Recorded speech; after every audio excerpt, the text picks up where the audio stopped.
話說咧，有位紳士送咗啲鑽石首飾同瑞士名錶俾一位佢心儀嘅女士。你哋猜下呢位女士會回返啲咩禮物俾佢咧？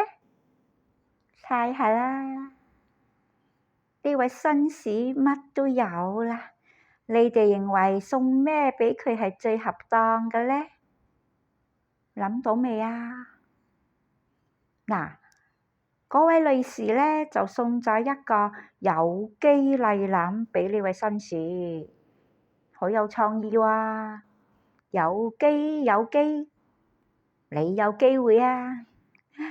咁當然啦，咁有誠意、咁浪漫、咁豪爽喎，所以我都唔會去評論人哋嘅外表啦。誠意就足以打動人哋嘅心啦。